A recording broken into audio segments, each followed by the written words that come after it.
Tele Brasil Notícias. Olá, está começando a sua edição semanal do Jornal Tele Brasil Notícias, sempre com as informações na medida certa e feita também especialmente para você. E teremos os seguintes destaques nessa edição. O governo anuncia a recomposição do orçamento para as universidades e também para os institutos federais. Estaremos falando também do lançamento da iniciativa para se ampliar o acesso a consultas e exames e também de cirurgias, tudo através do SUS. Falaremos em data comemorativa. Tivemos aí o Dia da Mata Atlântica. Vamos acompanhar uma expedição com muitas informações e raridades para você. E muito mais outras informações. Tudo isso nesta edição do Jornal Tele Brasil Notícias. Então, vamos a ela. No ar. Tele Brasil Notícias. E começamos essa edição falando do governo federal que anunciou uma recomposição do orçamento para universidades e também para os institutos federais. O anúncio foi feito após uma reunião que aconteceu em Brasília com os reitores. Inclusive, a reunião envolveu a questão da verba e recursos que tinham sido bloqueados e cortados também do orçamento federal. Vamos a mais detalhes do apoio à educação pública pelo Brasil. No total, o Ministério da Educação anunciou uma recomposição de 700 milhões de reais para universidades e institutos federais. 300 milhões virão de recursos que tinham sido bloqueados pelo decreto em março, que limitou os gastos mensais com as despesas não obrigatórias até novembro para respeitar o arcabouço fiscal. Isso abrangia contas de água, luz e também com pesquisas. O ministro Camilo Santana disse que essa verba deve ser disponibilizada para os reitores em 2 dias. Além disso, o MEC também vai repor 400 milhões de reais que tinham sido cortados das universidades quando o orçamento foi votado pelo Congresso. O ministro também adiantou que o ensino superior não deve ser afetado pelo congelamento de 31 bilhões de reais que foi anunciado na semana passada e que a pasta vai criar um grupo de trabalho para analisar medidas para garantir a sustentabilidade do orçamento das universidades. Vamos ver o que o ministro falou. A gente sabe que hoje tem uma lei do Fundeb que garante o financiamento da educação básica e que a gente possa ter uma lei também nacional que garanta os orçamentos das nossas universidades, do ensino superior no Brasil, que é muito importante para o país. Lembrando que as universidades são responsáveis por mais de 90% da pesquisa feita nesse país, que dê mais sustentabilidade, mais garantia de planejamento dos nossos reitores e reitoras das nossas instituições. Vamos agora falar então de praias, porque lá no Rio de Janeiro começou a valer novas regras para as praias da cidade do Rio de Janeiro. Aliás, um assunto que gerou muita polêmica. Então vamos a esta reportagem. E esta medida gerou polêmica entre os donos de quiosques e barraqueiros. E chegou a ser flexibilizada após um acordo. Então ficou assim. Estão proibidos, por exemplo, caixa de som e bebidas em garrafas na areia. A música ao vivo está permitida, mas em locais e horários bem definidos. A Prefeitura defende que as proibições vão melhorar o uso da área pública para impedir condutas que afetem a mobilidade, a limpeza e o bem-estar coletivo. Serão fiscalizadas práticas como o comércio ambulante sem permissão e o secamento de área pública, com o impedimento da utilização e circulação de pessoas na areia da praia. Patinetes e motos elétricas também não poderão circular no calçadão. Alguns tópicos foram motivo de polêmica e, após protesto de comerciantes e ambulantes, a Prefeitura voltou atrás. Agora fica permitida a utilização de aparelhos sonoros e apresentações musicais ao vivo, mas com algumas restrições. Os quiosques podem ter música no horário do meio-dia às 10 da noite, em volume definido pela Prefeitura. A música na praia divide opiniões. Ficam várias músicas altas, uma do lado da outra, e acaba atrapalhando, confundindo um som com o outro, não é legal. Eu nem sabia que estava sendo proibido, né? Mas acho que isso aí tá errado, porque é uma coisa boa, né? Para as pessoas se divertirem, né? Senão, tipo assim, que atração que vai ter na praia? Só uma área, daí não tem um divertimento, depois vai procurar o quê daí? Daí não tem nada, né, na praia. Quem quer vir na praia para descansar acaba não conseguindo, porque tem que ficar ouvindo o som do outro, que às vezes a pessoa nem gosta, né? Não gosta desse tipo de som e tem que ouvir. O concessionário que desrespeitar a regra de poluição sonora leva multa de R$1.000 na primeira infração e de R$2.000 na segunda. Num terceiro descumprimento, a licença será cassada. A venda de bebidas em garrafa de vidro também volta a ser permitida dentro dos estabelecimentos. As garrafas de vidro, elas são consumidas, pelos nossos clientes dentro do estabelecimento, sem sair para o calçadão ou para a areia, até mesmo uma long neck, alguma coisa que a gente costuma botar num copo descartável, o cliente levar, para justamente evitar essa circulação das garrafas de vidro pelo ambiente.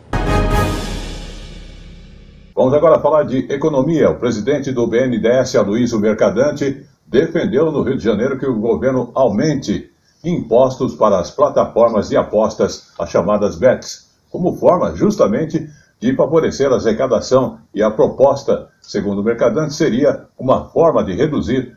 Um exemplo está no impacto da elevação do imposto sobre as operações financeiras, o tradicional IOF, anunciada na última quinta-feira e criticada por alguns setores da economia. Vamos acompanhar.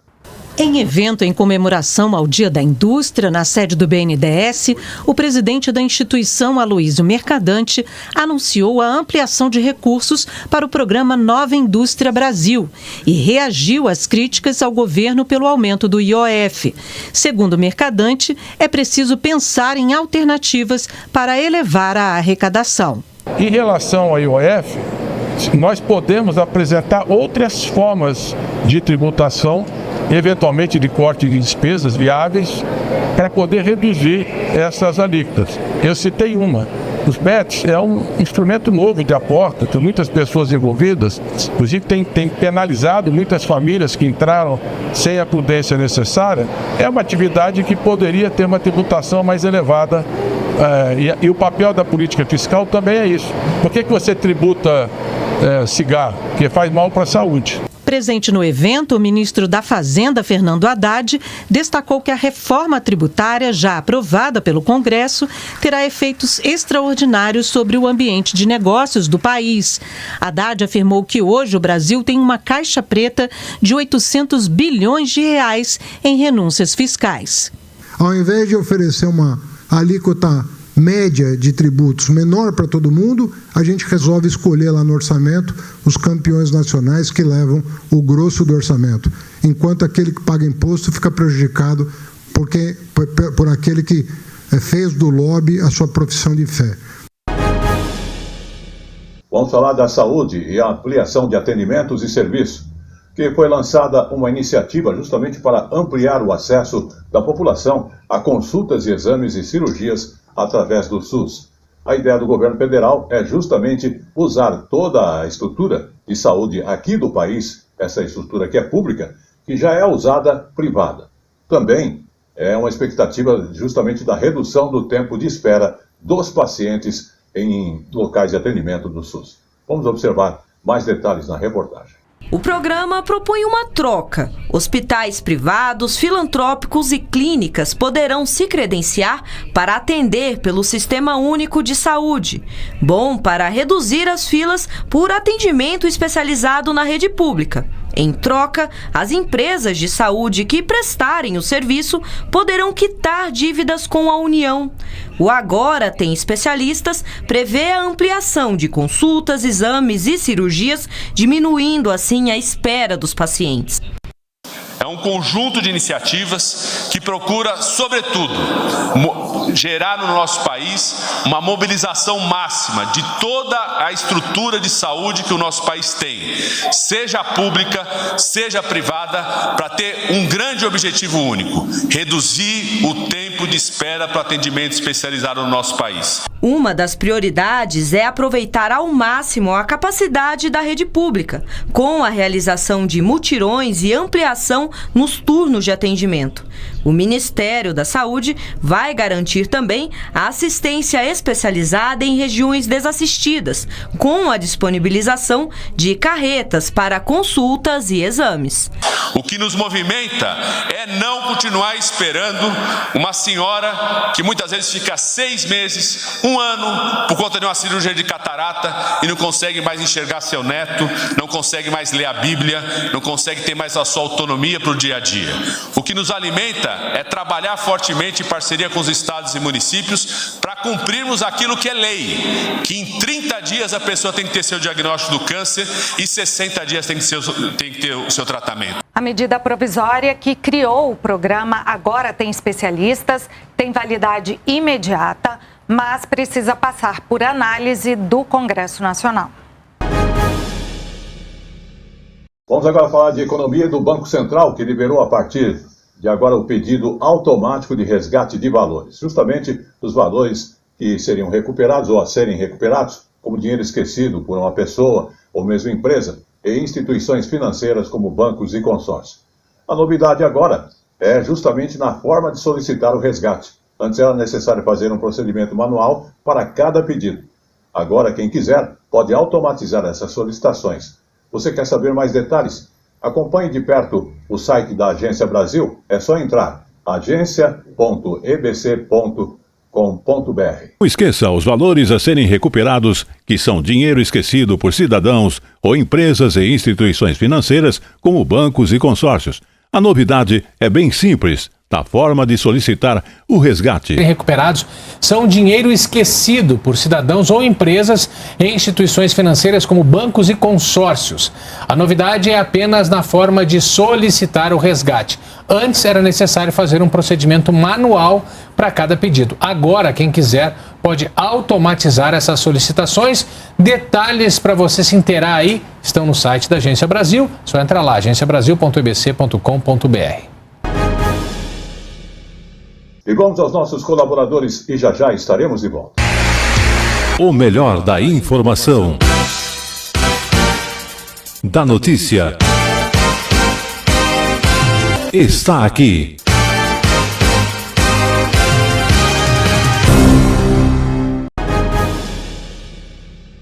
E estamos de volta e falando daquelas misturas de produto de limpeza em casa, né? Porque muita gente acaba não sabendo, mas misturar produtos de limpeza pode ser uma combinação perigosa.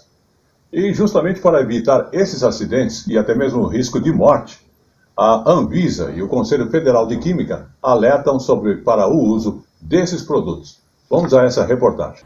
Não é difícil encontrar quem goste de misturar produtos de limpeza. Um hábito, porém, que traz sérios riscos. Em abril deste ano, uma mulher morreu em Goiânia após fazer uma dessas misturas. Uma das mais perigosas e uma das mais comuns é a mistura da água sanitária com um desinfetante que contém amônia, que contém amoníaco.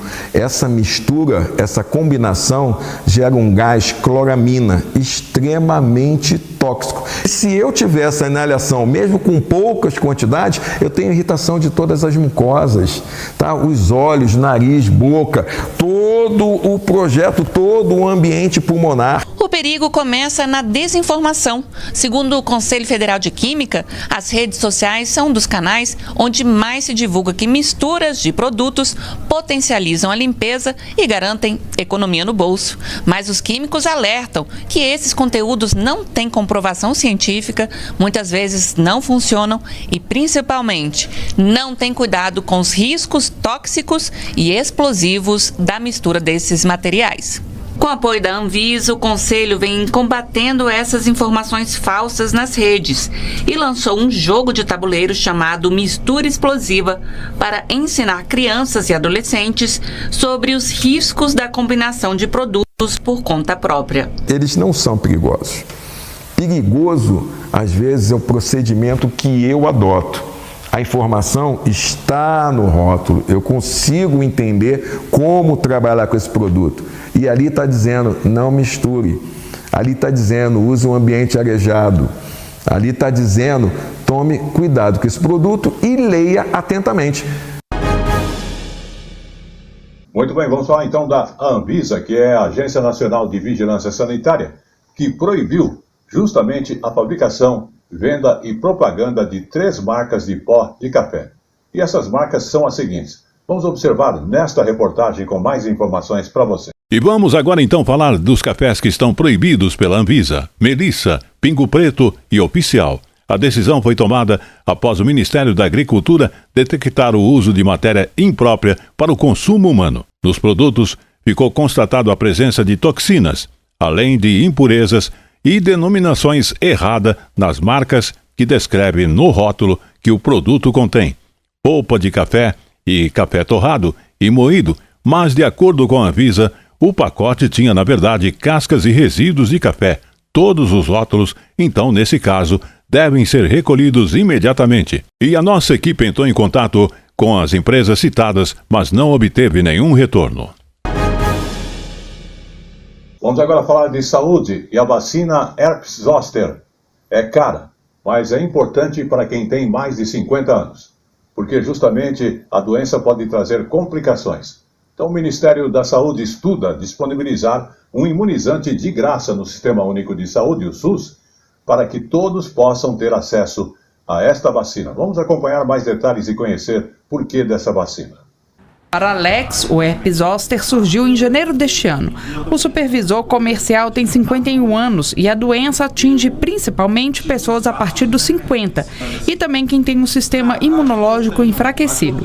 Ele nunca tinha ouvido falar dessa infecção viral e descobriu da pior forma. O primeiro sintoma foi uma dor no couro cabeludo, né? O toque, né? A sensibilidade do lado direito, aqui na cabeça, ao toque. Quarta-feira, quando eu estava escovando os dentes e olhei no espelho, aí eu vi uma lesão nova, que era um galo muito alto aqui na testa. Já mais frontal e com feridas, né? Ele ficou 9 dias internado. De lá para cá, os sintomas arrefeceram. Não sem antes ele passar por diversos médicos e fazer vários exames. O primeiro médico foi o oftalmologista, e aí ele pediu alguns exames para poder fazer a avaliação da córnea, para ver se tinha causado alguma lesão. Aí do infectologista eu fui para reumatologista e ela me pediu para ser encaminhado para uma neurologista. O herpes zoster é uma doença do grupo da herpes simples, mas não deve ser confundida com ela. Além das lesões na pele, a doença pode vir acompanhada de dores nos nervos, formigamento, ardor, coceira, febre, dor de cabeça e mal-estar. Pode causar complicações que afetam o equilíbrio, a fala, a deglutição, a visão, a coagulação do sangue, além de dores persistentes e até inflamação no cérebro, que pode ser fatal. E o contato com esse vírus pode ter acontecido muitos anos antes do que a gente imagina. O herpes zoster, ele é um vírus que é o mesmo da catapora, né? É um vírus que a gente tem contato geralmente quando criança ou até adolescência, e depois disso o corpo meio que vai perdendo a imunidade em relação a ele, porque ele não lembra mais muito do vírus. A vacina contra o herpes zoster já existe, mas o custo é alto. O Ministério da Saúde avalia a inclusão da vacina no SUS e anunciou ser uma das prioridades da pasta. A vacina é extremamente eficiente, com eficiência acima de 85%. Ela previne contra ou a doença em si ou as formas graves e complicadas da doença. Atualmente ela está indicada aí para todo mundo acima de 50 anos ou pessoas imunossuprimidas, e ela é extremamente importante. Hoje a gente considera que todo mundo que pudesse tomar a vacina, tome a vacina. Agora no Tele Brasil Notícias, o nosso Momento Jurídico. O Momento Jurídico de hoje fala de fornecedor que responde por danos materiais, mesmo no prazo de reparo. É uma decisão, inclusive, do Superior Tribunal de Justiça. Vamos acompanhar. Prazo para reparo de produto defeituoso não afeta direito ao ressarcimento integral de danos materiais, decide a 4ª turma do Superior Tribunal de Justiça. O colegiado entendeu que o prazo de 30 dias previsto no Código de Defesa do Consumidor para que haja o reparo de produtos com defeito não limita a obrigação do fornecedor de indenizar o cliente, que deve ser ressarcido integralmente por todo o período em que sofreu danos materiais. O caso julgado envolveu uma ação de danos materiais e morais ajuizada contra uma montadora e uma concessionária, em que um homem alegou que comprou um carro com 5 anos de garantia, em que em menos de 12 meses ele apresentou problemas mecânicos e ficou 54 dias parado nas dependências da segunda empresa ré por não haver peças para reposição. O Tribunal de Justiça de Mato Grosso decidiu que, além da indenização por dano moral, o consumidor tinha o direito de ser indenizado pelos danos materiais, mas apenas em relação ao período que excedeu os primeiros 30 dias em que o carro permaneceu à espera de reparo, e ele recorreu então ao Superior Tribunal de Justiça. O relator na 4ª turma, ministro Antônio Carlos Ferreira, destacou que o prazo legal não representa uma franquia ou tolerância para que o fornecedor cause prejuízos ao consumidor nesse período sem responsabilidade alguma. De acordo com o relator, uma interpretação sistemática do CDC impõe que o consumidor seja ressarcido por todos os prejuízos materiais decorrentes do vício do produto sem limitação temporal. O voto do relator foi seguido pelo colegiado, com o entendimento de que, uma vez judicialmente reconhecida a existência do vício do produto, a indenização deverá abranger todos os prejuízos comprovadamente sofridos pelo consumidor, inclusive aqueles ocorridos durante o citado prazo de 30 dias. E vamos aos nossos apoiadores e já voltamos. O melhor da informação. Da notícia. Está aqui.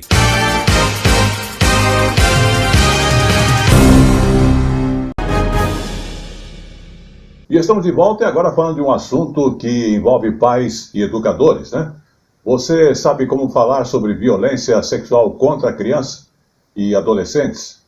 Um guia da CEPNET traz a linguagem e também a forma correta de abordar essa questão. É esse tema que é muito importante. Porque, inclusive, o uso de termos desatualizados ou impróprios podem distorcer a realidade sobre o abuso e, sem querer, causar ainda mais danos. Vamos observar que é um assunto bastante interessante. Você com certeza já ouviu os termos pornografia infantil e prostituição infantil. Esses são temas em que as palavras têm grande impacto. E os dois termos não devem ser mais usados. Isso porque eles dão a ideia de que a participação nos atos sexuais foi voluntária. Mas quando envolve crianças ou adolescentes, por definição, nunca é consensual. Quando você usa determinadas terminologias como pornografia infantil ou mesmo prostituição infantil, você acaba culpando, ainda que não intencionalmente, essas vítimas, como se elas tivessem participado do ato, como se elas não tivessem sido vítimas ou como se elas tivessem escolhido. Então é super importante a gente pensar em terminologias que protejam as vítimas e não culpabilizem elas ou não coloquem elas como um papel ativo naquela prática. Né? Ela seduziu, ela é que procurou, ela que ofereceu, porque é isso geralmente que acontece quando a gente usa esses termos e essas palavras. Outras boas práticas de comunicação indicadas no guia da SaferNet são preservar a identidade da vítima, como forma de evitar a revitimização, focar na vítima como sobrevivente e não no agressor, respeitando a história da pessoa afetada e seus direitos, e não compartilhar links e capturas de tela do conteúdo criminoso, para evitar que mais pessoas busquem a página ou identifiquem a vítima. O Brasil é o 5º país com mais denúncias de abuso sexual infantil pela internet em um ranking com 51 países do mundo. Os crimes estão tipificados no Estatuto da Criança e do Adolescente. Eles vão desde o assédio e a participação em atos sexuais até a posse e a distribuição do conteúdo. As penas podem ultrapassar 10 anos de prisão. Aumentou muito, inclusive durante a pandemia, quando crianças e adolescentes ficaram mais em casa, aumentou mais ainda. Então, 70% desses casos acontecem com meninas, mas meninos também são vítimas de abuso e exploração sexual.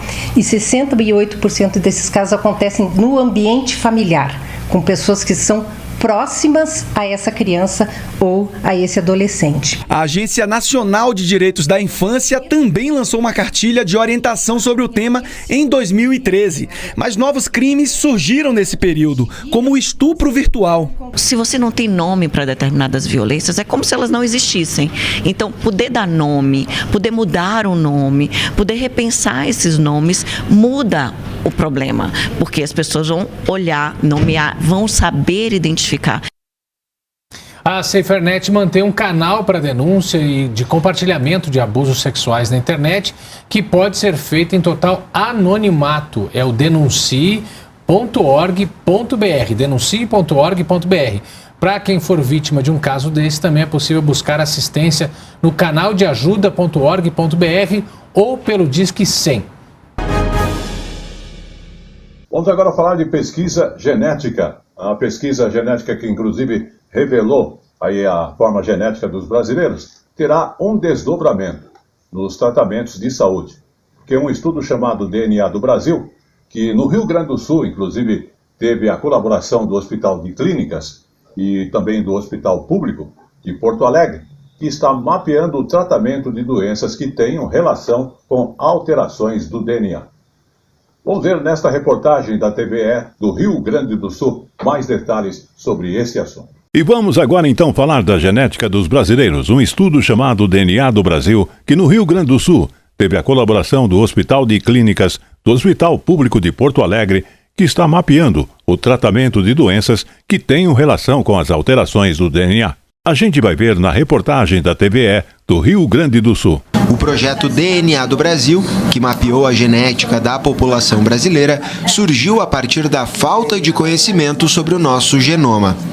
E além de identificar as nossas origens e comprovar a alta miscigenação, servirá também de base para novos estudos focados no desenvolvimento de tratamentos para doenças que tenham relação com alterações do DNA. A gente agora é capaz de entender melhor o impacto, né, das variantes, das alterações genéticas na predisposição de doenças, no desenho de fármacos, no diagnóstico, né? Então a gente vai conseguir entender se quando a gente faz um teste genético, se aquela variante que a gente encontra no paciente, ela é comum ou ela é rara. Então isso vai nos ajudar a desenhar melhores medicamentos, tratamentos e testes diagnósticos especificamente para a nossa população. Os pesquisadores já identificaram variantes genéticas com potencial para predisposições ligadas à obesidade, doenças cardíacas e infecciosas, por exemplo. Os estudos continuam com o objetivo de desenvolver a chamada medicina de precisão. Inclusive, parte das amostras enviadas pelo Hospital de Clínicas integrou uma pesquisa voltada para a saúde da população negra.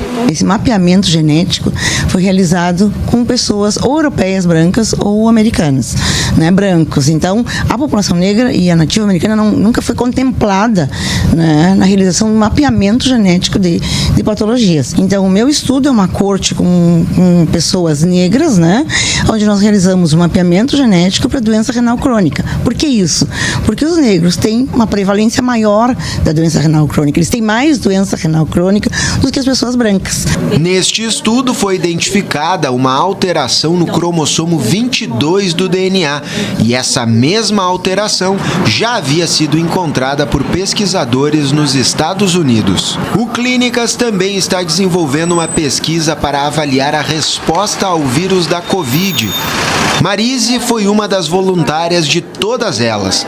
Nascida no Pará, mora há 30 anos em Porto Alegre. E de quebra, descobriu que o DNA dela é um exemplo perfeito da miscigenação brasileira. Eu represento muito bem essa miscigenação. Os descendentes europeus, os indígenas, né? E os afrodescendentes também. Vamos agora então falar do Fórum de Finanças Climáticas e também de Natureza, que aconteceu no Rio de Janeiro. E o segundo dia, inclusive, o evento que promove discussões sobre modelos financeiros e também políticas públicas para o desenvolvimento socioeconômicos, inclusive, e sustentável. Uma prévia das discussões que vão acontecer, inclusive, em novembro, na COP30. Vamos observar mais detalhes e informações nesta reportagem. Durante 2 dias, o fórum debateu investimentos para a transição climática. O evento está inserido em um contexto de preparação para a COP30, Conferência da ONU sobre Mudanças Climáticas, que será realizada em novembro, em Belém.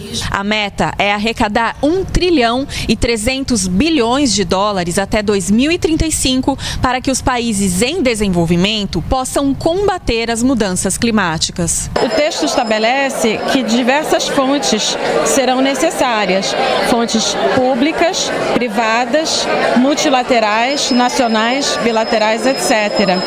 O que cabe ao Brasil agora é liderar essa discussão junto com a presidência da COP do ano passado, em Baku, para que haja um leque realista de soluções. O evento propõe um espaço de diálogo e colaboração voltado a alinhar políticas públicas e mecanismos financeiros para as transformações em curso na economia mundial, como a industrialização verde e a reforma da arquitetura financeira internacional.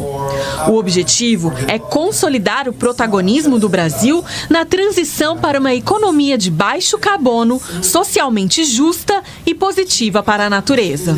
Os resultados estão sendo muito bons no sentido de formulação de uma massa crítica para uma agenda verdadeira de potencial ação, né? Não adianta nós nos propormos a fazer uma COP que é a COP da ação, a COP da implementação, e não trazermos ideias formuladas, planos para serem executados. E vamos aos nossos colaboradores e já estaremos de volta. O melhor da informação. Da notícia. Está aqui.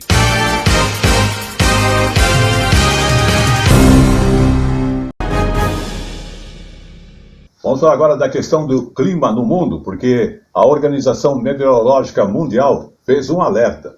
O mundo continuará esquentando nos próximos 5 anos, com consequências alarmantes para a sociedade, afetando a economia e também o desenvolvimento dos países. Vamos observar. Com o anúncio veio também o alerta. Antes de 2029, podemos ter um novo ano mais quente da história, ultrapassando a marca de 2024, quando a temperatura do planeta ficou 1,5 graus acima da registrada no período pré-industrial. O relatório vai além e traz a possibilidade, mesmo que pequena, de que ao menos um dos próximos 5 anos registre temperatura 2 graus acima do limite seguro. No Polo Norte, o aumento previsto é ainda maior, 2,4 graus. Lembrando que cada fração de grau a mais na temperatura da Terra provoca eventos mais intensos, como ondas de calor mais duradouras, chuvas torrenciais, derretimento nas camadas de gelo e elevação no nível do mar. No Brasil, o documento alerta ainda para a possibilidade de secas severas na região amazônica. O relatório é publicado anualmente e este deve alimentar os debates na COP30, Conferência do Clima da ONU, que acontecerá em novembro aqui no Brasil. Vamos agora falar das praias e de tubarões, porque nos últimos dias tubarões foram vistos em praias do estado do Rio de Janeiro e os especialistas inclusive dizem que não há perigo para banhistas. Mas olha, algumas medidas podem ser tomadas para se evitar esses acidentes. 3 espécies de tubarões foram registrados por banhistas e surfistas em vídeos e compartilhados nas redes sociais. Um tubarão galha preta, um tubarão martelo, mais recentemente, um tubarão maco. As aparições não colocaram medo em quem nada todo dia. Aqui pra gente que nada todo dia, eu não sinto medo não, confesso. Você já viu um tubarão de pé? Ah, só em aquários, assim. O aparecimento de tubarões aqui na costa do Rio de Janeiro não é motivo para pânico. Pelo contrário, a presença desses animais significa que o ambiente marinho está saudável. é normal a gente encontrar esses animais por aqui. Para ter uma presença de um grande predador desse tamanho, tem que ter alimento disponível para eles se alimentarem. Então isso diz muito sobre o ambiente em que a gente está. Se a gente vê tubarões no mar, então quer dizer que existem cardumes de peixes, de presas ali que estão envolvidos, e tudo isso faz o ecossistema marinho estar em equilíbrio. O pesquisador do Instituto Mar Urbano explica que essas espécies avistadas nas praias cariocas não representam ameaça à população e são fundamentais para o equilíbrio ambiental. A gente tem que conservar esses animais exatamente por isso, porque se eles somem do ecossistema marinho, a gente acaba tendo um boom da população de peixes, e esses peixes acabam reduzindo muito a população das presas que eles consomem. E aí o que a gente chama de efeito em cadeia, né? Os níveis tróficos acima vão sofrendo cada vez mais. Sair da água com calma é uma das medidas que os banhistas devem tomar se avistarem tubarões no mar. Outras dicas divulgadas pelo governo do Rio são: ficar atento às bandeiras roxas que indicam a presença do animal, evitar nadar ao amanhecer ou entardecer e perto de cardumes ou áreas de pesca, além de optar por nadar em grupos e em locais movimentados. Em mês de junho é mês de festas juninas, e as festas juninas em Caruaru, além de muito forró, a questão da alegria, tem comidas que são chamadas comidas gigantes, para justamente não faltar aquela energia para ninguém. Vamos ver na reportagem da Prep TV de Caruaru, emissora da Rede Nacional de Comunicação Pública. Imagine você morar em uma cidade que só de comidas gigantes são mais de 60. Pensou? Deu para adivinhar de onde estamos falando? Claro que só podia ser de Caruaru. E quando se fala na originalidade da capital do forró, em preservar a cultura das comidas que tomam proporções gigantes, uma data é muito importante: o Dia Municipal das Comidas Gigantes. Palco do maior bolo de milho do mundo, a Rua Barão de Itamaracá recebeu mais uma edição da festa, que já entrou no calendário oficial da cidade. Caruaru é a capital do forró. As comidas gigantes fazem um papel fundamental nos bairros, alavancando também a economia do bairro, do próprio bairro. O cara do mercadinho vende, as famílias se envolvem, né? Os vizinhos estão juntos. Responsável por reviver as festas de São João nos bairros, as comidas gigantes trazem aos caruaruenses a tradição das antigas festas, somada com o tempero dos quitutes e um bom forró. A gente fortalece muito com os grupos de danças culturais, com as apresentações também, né? De barra marteiro, banda de pifa. Então a gente reforça bastante essa questão, a gente preserva muito da questão cultural do nosso São João aqui de Caruaru. Com receitas que ultrapassam 100, 200 ou até 800 quilos, as comidas gigantes reúnem o que existe de mais autêntico no São João de Caruaru: comida boa, alegria, festa e, é claro, muito forró. E claro que para curtir o São João de Caruaru e conhecer as comidas gigantes, se você não provar pelo menos uma, você não fez nada. É por isso que hoje eu vou conhecer da melhor forma uma delas, que é o bolo engorda marido. Dê licença aqui, por favor. Lapa de pedaço da gota. Vamos embora provar? Só é por isso que Caruaru é a capital do forró. É bom de verdade. Forró é a capital do forró. É por isso que Caruaru é a capital do forró. Vamos falar também sobre a questão das festas juninas e as decorações da cidade e das casas, né? Então, lá em Caruaru, as festas juninas, os festejos em si, em Pernambuco, trazem duas consequências rápidas que a pessoa pode observar. As casas ficam decoradas e também a economia da cidade acaba ficando aquecida. E a gente vai ver tudo isso nesta reportagem da Prep TV de Caruaru, emissora da Rede Nacional de Comunicação Pública. Quando São João toma conta de Caruaru, a criatividade se torna sinônimo de economia. Isso porque aqui a Feira do Artesanato oferece diversos itens cheios de charme para transformar qualquer cantinho em um verdadeiro arraial. Aqui na feira tem de tudo: balão, chapéu, a peneira, que já está pronta, mas a gente pode fazer do jeito que a gente quiser. Aqui a gente pode usar na janela também, pode usar o trio ou a namoradeira. Você pode fazer o que você quiser, gastando pouco e fica bonito sua casa. Com menos de R$50 é possível transformar qualquer ambiente em um cenário típico de festa junina. E não é só o consumidor que aproveita essas opções acessíveis. Os vendedores da feira também sentem o aquecimento das vendas com um movimento crescente a cada ano. Grande procura, os balãozinhos, todas essas decorações de São João que a gente faz. E o bom é que você já tira uma renda extra também. É verdade, certeza. Nós temos tudo que você precisa para forrosar esse ano, do tecido ao aviamento.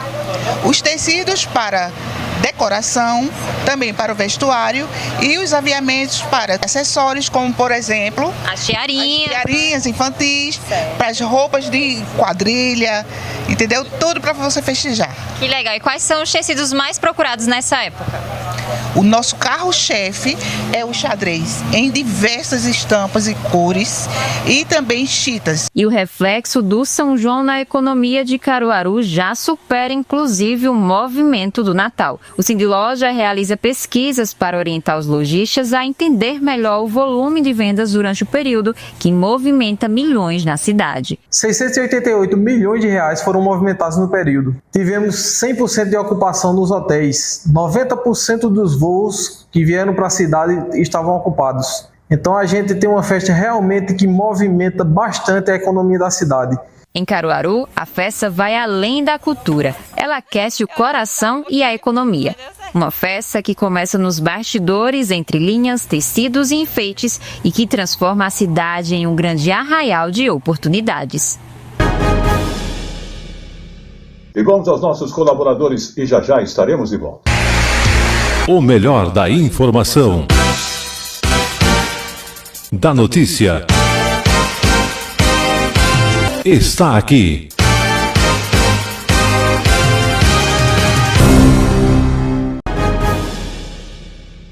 Vamos agora então falar um pouquinho da história do Brasil, porque há 40 anos, em maio de 1985, foi inaugurado o Centro Integrado de Educação Pública Tancredo Neves, o primeiro CIEP, projeto inclusive de Leonel Brizola e Darcy Ribeiro, que trazia a ideia de uma educação integral. Vamos acompanhar mais detalhes nessas informações, nesta reportagem. E vamos agora então voltar na história. Há 40 anos, em maio de 1985, foi inaugurado o Centro Integrado de Educação Pública Tancredo Neves, o primeiro CIEP.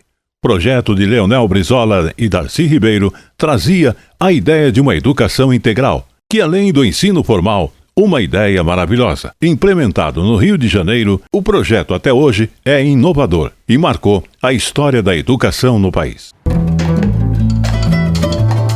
Rosana chegou no CIEP Tancredo Neves, na zona sul do Rio, 2 anos após a inauguração da Escola de Educação Integral.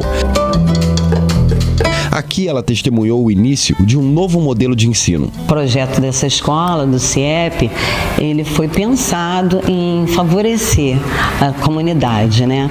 Então, até nos finais de semana, essa sala, que é a sala de leitura, ela tinha esse objetivo de atender a comunidade, ela ficava aberta. Ali, ó, onde que eu estudo é o CIEP. Eu vou abrir o portão aqui pra te mostrar, tá? Vem cá. Olha lá a quadra. Como este, outros mais de 500 colégios foram construídos com a proposta da educação integral. As tia tá trabalhando. Que legal.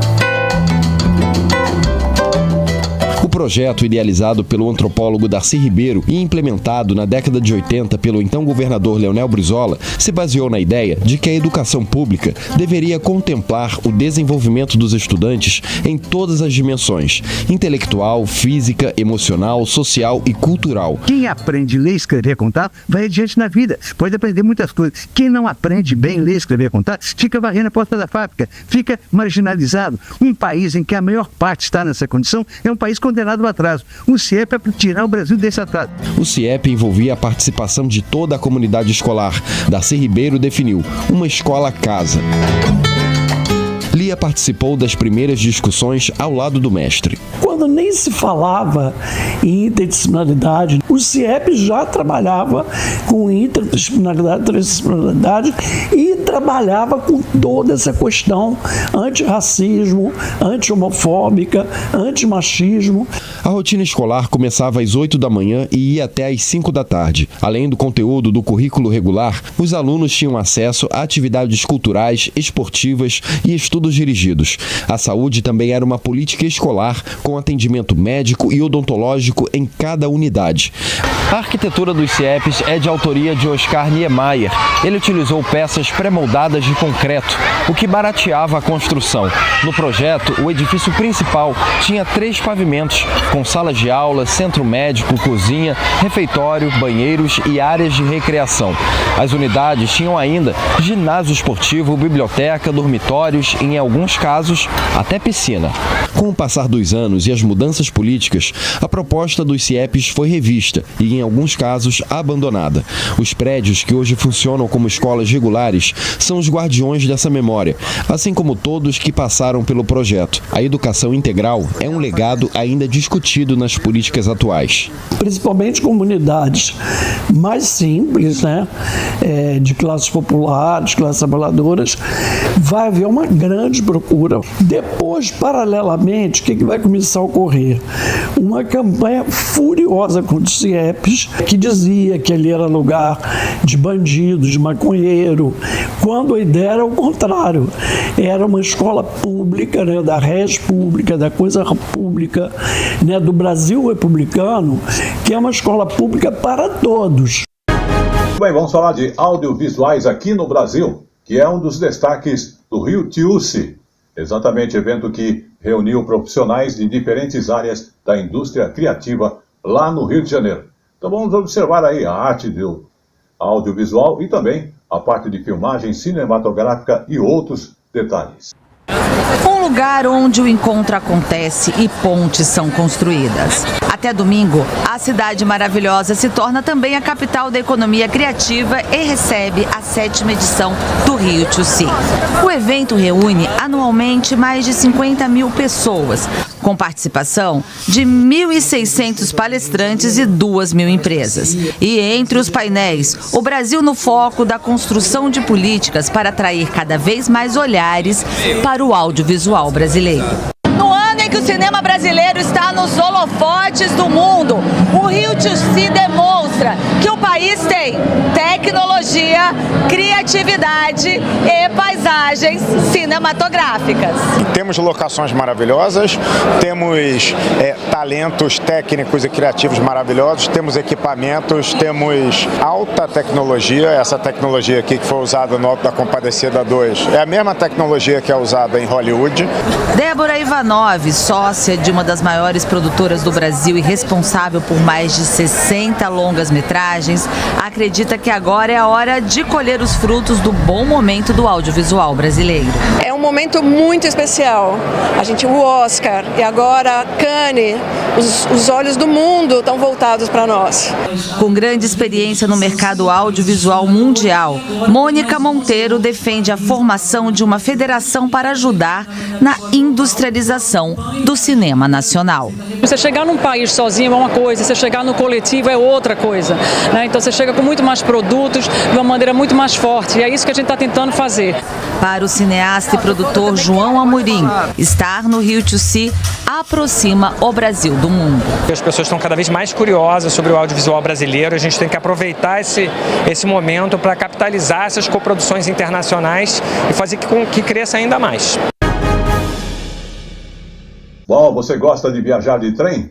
Então vamos aceitar um convite, porque a TVE do Espírito Santo está nos convidando para uma experiência que pode ser muito boa e inesquecível. Então, vamos pegar o trem. Ao longo do tempo, as viagens de trem foram deixadas de lado e substituídas por outros tipos de condução mais velozes. Atualmente, a malha ferroviária no Brasil é praticamente voltada para o transporte de cargas. Mas ainda é possível embarcar em um vagão, seja para uma viagem rotineira ou ter a experiência de turistar em um veículo que faz parte do imaginário popular.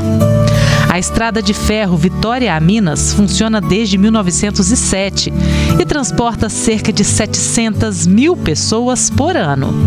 A rota conecta os estados do Espírito Santo e Minas Gerais. O trajeto entre Cariacica e Belo Horizonte passa por 42 municípios. O percurso atualmente conta com 30 pontos de parada, apenas para embarque e desembarque. Diariamente, um trem parte às 7 horas da manhã em ponto do estado capixaba, enquanto o outro sai da capital mineira. A Vitória a Minas é a única linha de trem de passageiros de longa distância no Brasil que oferece viagens diárias. O percurso passa por cidades históricas, rios, montanhas e matas nativas e costuma reservar tranquilidade e belas paisagens. Mais do que se deslocar de um ponto ao outro, fazer um trajeto sobre trilhos é também sentir um pouco o gostinho do passado. A viagem de trem é uma boa alternativa para quem quer gastar menos para chegar ao destino, evitar o trânsito e as curvas perigosas da BR-262 e ainda aproveitar a paisagem. No entanto, é preciso preparar o corpo e o espírito para enfrentar uma longa jornada de 13 horas sobre os trilhos.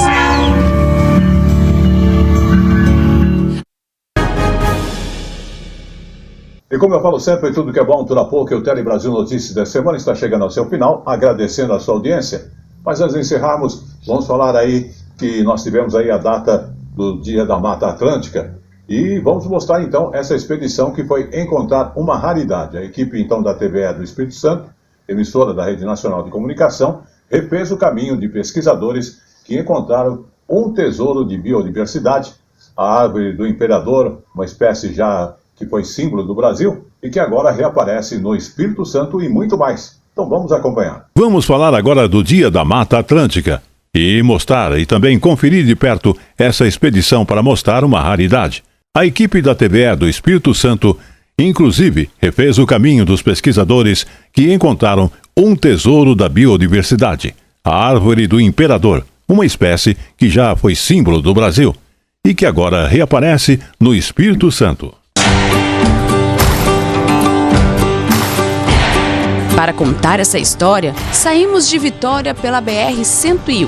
São 34 quilômetros até o nosso destino, a Reserva Biológica de Duas Bocas. Para encontrar a árvore, vamos pela Trilha dos Guardiões. Quem nos guia é Giovanni, engenheiro ambiental do parque há 20 anos. Cerca de 1,5 quilômetro depois, lá está ela, grande, imponente, como se observasse a floresta de cima. E olha o tamanho dessa árvore. A altura chega a mais ou menos entre 20 e 25 metros. Antiga, centenária. Ela já estava aqui muito antes da gente nascer e das cidades serem construídas. Ela realmente é um pedaço da história viva. Apenas 50 árvores adultas dessa espécie foram encontradas no país. Trata-se de uma planta rara, reconhecida por ter folhas longas e serrilhadas, tronco liso e escuro. Esta aqui já atingiu a fase adulta.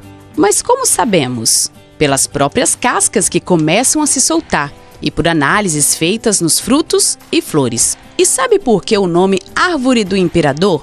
No Brasil Colônia, os frutos de casca amarela e polpa adocicada que a árvore dá faziam sucesso na mesa de Dom Pedro I e Dom Pedro II. A madeira, de excelente qualidade, foi amplamente utilizada na construção naval, acelerando ainda mais o desmatamento da espécie. Não se faz sentido mais você derrubar uma árvore para plantar um pé de café, um pé de milho, o que for para a cultura. Então não tem sentido algum você retirar uma floresta para começar um novo plantio. Porque aqui é vida, né? Sim, e a gente precisa disso aqui. E esta foi esta edição do Jornal Telebrasil Notícias, que agradece a sua audiência aqui no Brasil ou em qualquer parte do mundo. Lembrando que você acompanha as nossas informações através do YouTube ou mesmo Face Jornal Telebrasil Notícias, e você procura na internet @Jornal Telebrasil Notícias. E para você que prefere outras informações, você encontra também no Facebook A Hora da Notícia. Agradecemos todo o apoio técnico de nossa equipe e estaremos de volta a semana que vem. Até lá!